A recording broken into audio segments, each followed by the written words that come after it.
You feel it. Prices keep climbing, but your paycheck, not so much. The stock market's booming, but your grocery bill just set a record again. Quietly, the system is cracking. Trillions in national debt, layoffs even in healthy companies, asset bubbles in stocks and real estate. Gold and crypto are spiking as people lose faith in the US dollar. This isn't just a rough patch. What if we are inching towards the next Great Depression and no one is sounding the alarm? In this video, we will break down the real warning signs and, more importantly, what you can do right now to protect your money, your family, and your future. Welcome to my Capital Gains channel. We are here to break down the economy, personal finance, and money myths all in plain English. If you're tired of being left behind by economic jargon or just want to protect yourself before the next crisis, hit that subscribe button and let's get into it. What is a depression? Let's clarify terms. A recession is a slowdown. It's painful but temporary. A depression, that's a full-blown economic collapse, prolonged, deep and devastating. But to understand what a depression looks like, we have to rewind to the decade before the crash. The Roaring '20s, a time of unprecedented economic growth, optimism and innovation in the United States. But it didn't start that way.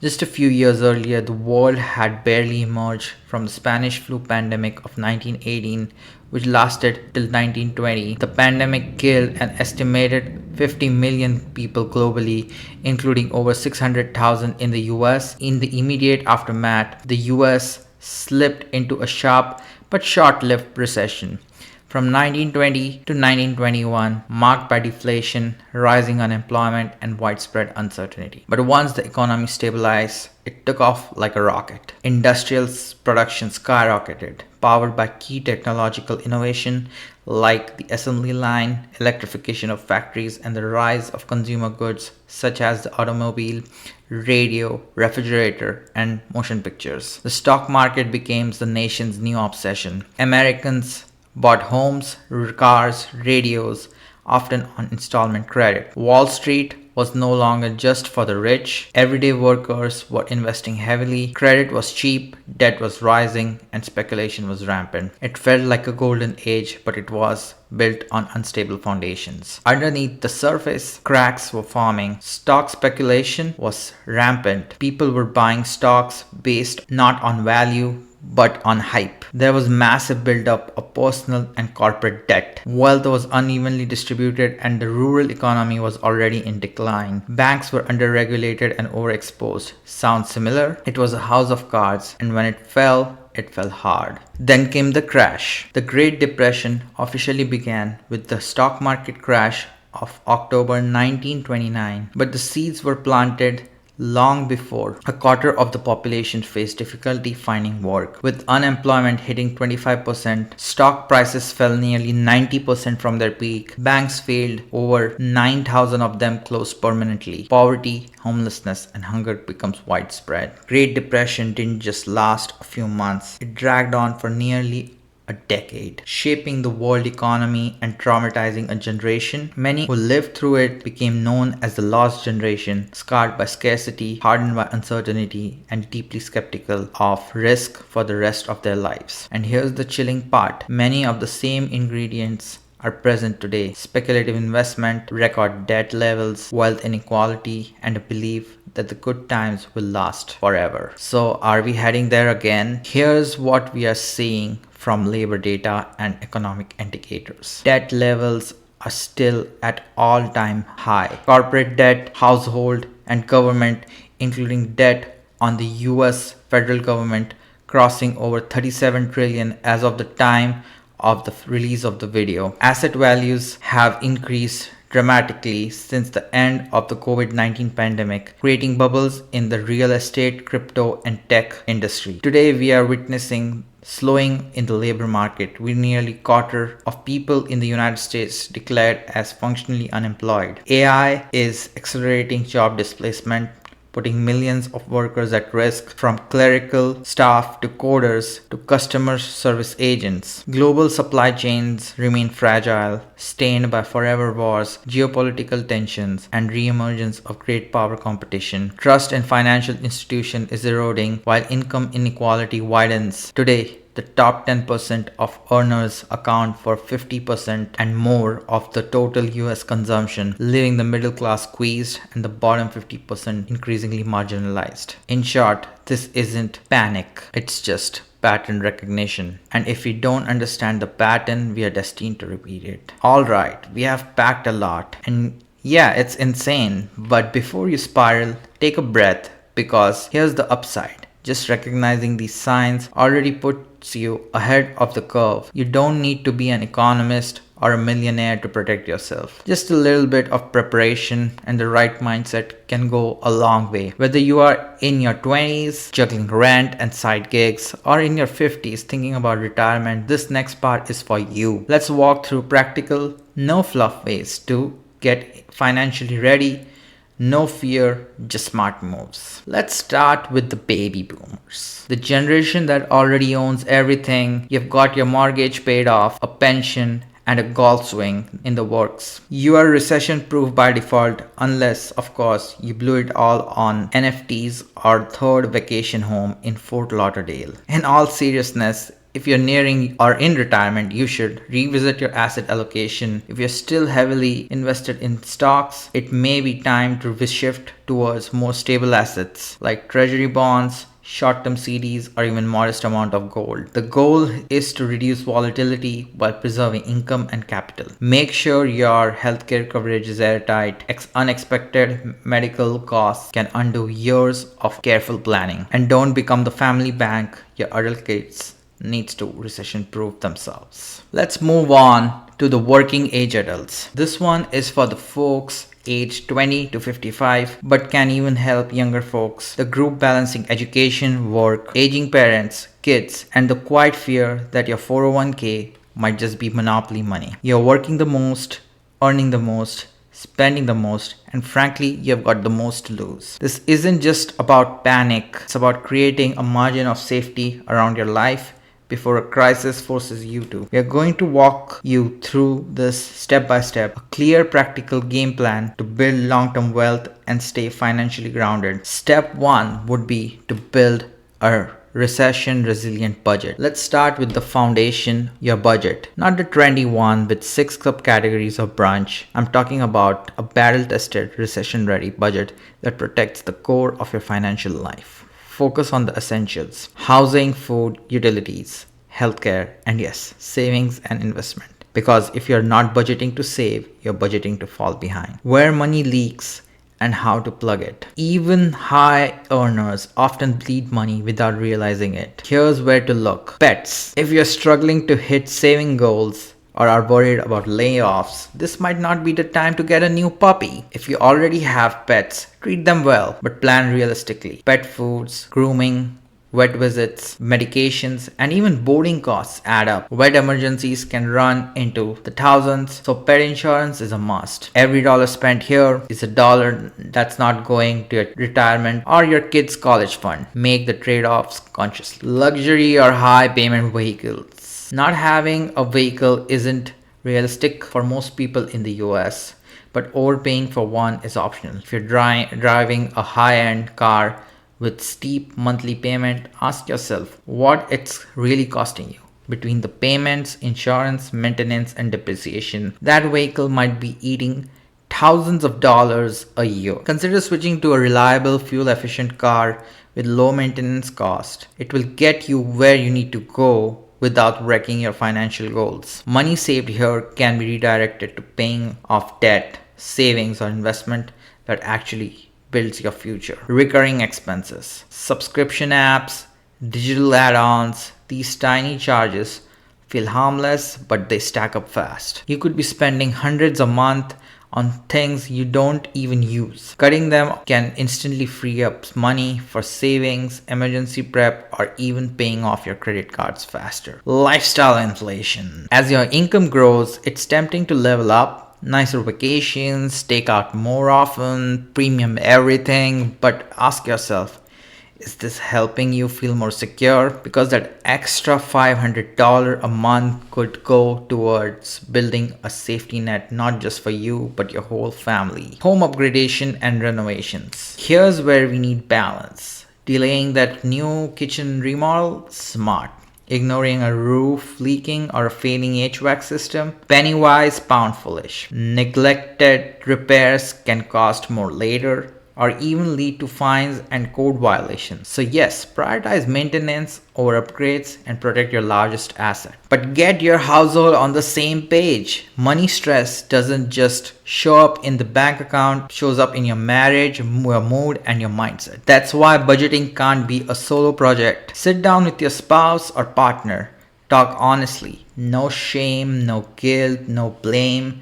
Align your goals, savings targets, spending limits, and financial priorities. It's not just about budgeting, it's also about building trust in turbulent times. And don't leave out your kids. If they're old enough to ask for an iPad, they're old enough to understand why we don't order takeout every night anymore. Age appropriate conversations teach them resiliency and reduce the pressure on you to pretend everything's fine. And here's the big reason to act now. Cutting back today while things are still relatively normal makes it much easier to adapt later. If you're living large now and the economy tanks later, that adjustment will be brutal. But if you prepare early, it won't feel like a panic, it would feel like a plan. A recession-resilient budget isn't a punishment, it's a plan. It doesn't just protect your money, it protects your peace of mind. Emergency fund is non-negotiable. That's our step 2. Yes, you have heard 1,000 times, but in a volatile world, you need a financial parachute, not just for peace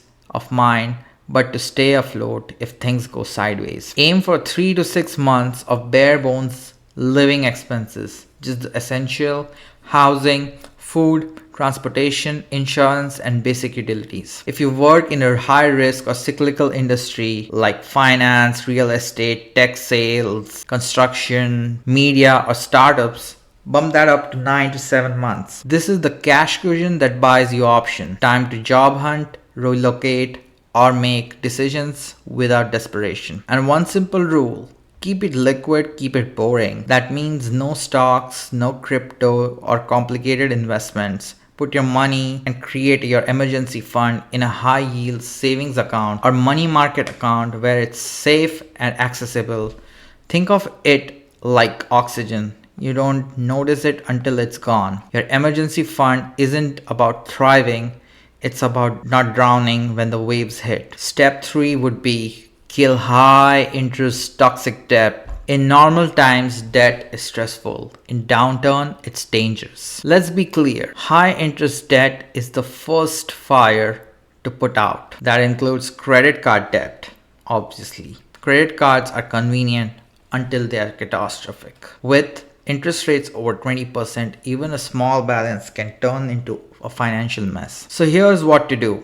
Stop using them if you're not paying them off in full each month. Seriously, press the pause button right now. List your balances and pay off the one with the highest interest rate first. That's the one hurting you the most. Automate the minimums on the rest so you never miss a payment, and focus every extra dollar on the one you're targeting. Call your card company. You will be surprised how often they will lower your interest rate if you just ask them. If you qualify, consider a 0% balance transfer card. It lets you move your credit card debt to a new card with no interest for 12 to 18 months, giving you time to pay it down without getting crushed by interest. Just watch for transfer fees and only do it if you're committed to not racking up new debt. It's a tool, not a free pass. The goal here isn't perfection, it's progress. Every dollar you knock off that balance is one less dollar working against you. But don't stop there. Look at other forms of toxic debt. Medical debt. Medical debt is one of the biggest causes of bankruptcy in the US, and it doesn't just affect the uninsured. It hits families with insurance who don't fully understand how their coverage works. If you don't already have a solid health insurance, now's the time to fix that, because one hospital visit can wipe out your emergency funds and more. But even with insurance, you need a game plan.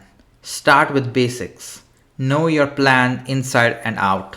Know your deductibles and save for it. Your deductible is the amount you pay out of pocket before insurance kicks in. If yours is $3,000 and you haven't saved a dime towards it, you're already exposed. Understand your copays and out-of-pocket max. Copays are fixed fees for visits or prescriptions. Out-of-pocket max is the total limit you'll have to pay in a year. Once you hit that max, your insurance covers 100%, but until then, those bills are on you. Contribute to your HSA or FSA. If you are on a high deductible health plan, open and fund an HSA, which is a health savings account, and benefit from triple tax advantaged. Tax-free going in, tax-free while it grows, and tax-free when you use it for qualified medical expenses. It can help you cover deductibles and copays. Even better, it rolls over year to year, and after age 65, it can double as an extra retirement account. If your employer offers an FSA, which is a flexible spending account, use it for known expenses like prescription, therapy, or classes. But remember, most FSA funds expire at the end of the year. So use it before the end of the year. Medical debt doesn't just happen because of emergencies. It happens because people are unprepared, confused, or uninsured. Understand your plan, and saving ahead could literally be what keeps you from going broke over a broken arm. Student loans.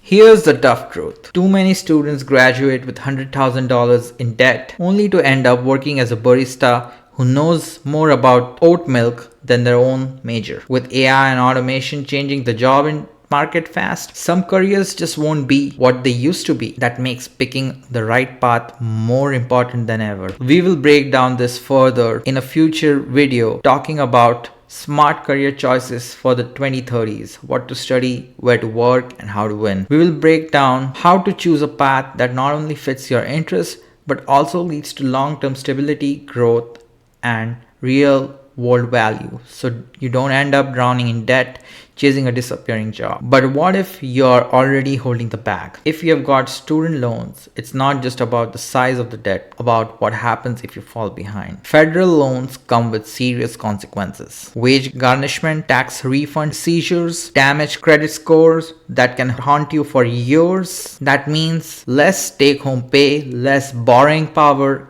and a harder road to recover financially. So what can you do if you already have student debt? Income-based repayment. Switching to an income-based repayment plan can tie payment to your income and family size, making it more manageable, especially if you're hitting a rough patch. Refinancing can be an option if you have got steady income and a good credit. Refinancing might lower your interest rate, but be cautious. It usually means giving up federal protections like deferment or forgiveness. Employer student loan assistance. Some companies now help pay down loans, especially in healthcare, education, and tech. Check your HR portal. You might be surprised. Above all, don't let your loans default. The consequences are serious and long lasting. And what about the public service loan forgiveness program? Yeah, it's real, but it's no free ride. If you want your loan forgiven, here's what you need to do. You will need to work full-time for a qualifying government or non-profit employer. And no, not all non-profits count. So double check the fine print. You have to make 120 on-time monthly payments, an approved repayment plan that's 10 years, no skipping, no late payments. Your loans must be federal, not private, as private loans are not eligible. And you will need to submit your employment certification form every year and keep your records squeaky clean. Seriously, one paperwork mistake can set you back years. It's a narrow path, so make your plan assuming you will repay the full amount. If forgiveness comes through, great, but don't count on it as your only way out. Student loans can feel like a heavy load, but managing them well is the key to financial freedom. Remember, it's not just about escaping debt, it's about mastering it. Stay smart, steady, and keep your eyes on the long game. Next up, we will dive into home ownership, how to navigate mortgages, manage payments, and build equity smartly, even during uncertain times. Home ownership in today's high interest rate environment, making an early extra payment on your mortgage can be a smart move, especially if you're locked into a rate above 6 to 7%. Even small extra principal payment can save you tens of thousands of dollars over the life of your loan. Debt is a weight, and in a recession, the heavier it is, the harder it is to move. Every dollar you throw at a high interest or unsecured debt today is a dollar you won't owe when things get tight. Paying down your mortgage early is smart, but before you get to that step, making the right home purchase in the first place is just as important. And that starts with having the right expertise and knowledge on your side. Buying a home is likely the biggest purchase and asset you will ever have. It's literally your largest asset purchase in your lifetime. It's more than just a financial investment. It's a source of stability and a place to call your own. But remember, a home can lose significant value during an economic downturns like a depression. The good news, historically, the real estate tend to even out and appreciate over the long term. That's why having an experienced realtor by your side is absolutely crucial. A skilled realtor isn't just someone who shows you the house or shows you multiple houses. They can save you thousands of dollars by negotiating the best price possible on a quality home that will appreciate over time. They know the local market inside out, can spot good mortgage deals, and provide advice tailored to current trends, helping you avoid costly mistakes and ensuring your investment is sound. And here's the kicker. Every dollar you save during the home buying process is effectively a direct reduction in your debt load, meaning less you owe and less you pay interest on. Think of a great realtor as your financial and strategic partner in one of the biggest decisions you'll ever make. When evaluating how much home you can afford, don't forget to factor in property taxes, which can be a big ongoing expense, homeowners insurance, maintenance, and unexpected repairs. Affordability isn't just about mortgage payment, it's about the full cost of owning your home. Step 4. Recession-resistant investing and income diversification. Let's talk about money coming in and how to protect it when things get rocky. First, your investment. When the economy gets wobbly, your instinct might be to hoard cash and wait it out. But history shows that smart, long-term investing beats fear-based financial hibernation almost every time. Start with retirement accounts.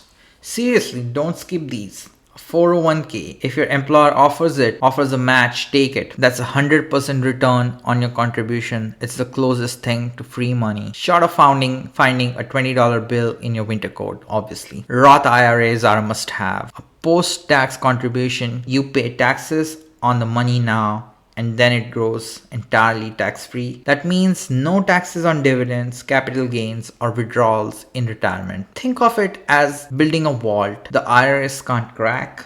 Once your money is in, it's yours, untouched and growing. Traditional IRA or rollovers. These can help reduce your taxable income today and give you more flexibility if you have changed jobs. Some people avoid these thinking the money is locked up, but these accounts are part of your personal safety net. They are not just for retirement, they are for long-term financial resiliency. Building wealth isn't flashy, it's the quiet construction of a financial fortress. And yes, you will still misplace a few bricks along the way. So what should you actually invest in? Most 401ks default to a target date fund based on your age. That's fine if you want to set it and forget it. But if you're serious about building a portfolio that weathers rough times, here are some building blocks to consider. Dividend paying stocks. Companies that pay you just for holding their shares. Even if prices dip, those dividend checks keep the lights on and the fridge stocked. US Treasury, I bonds or tips.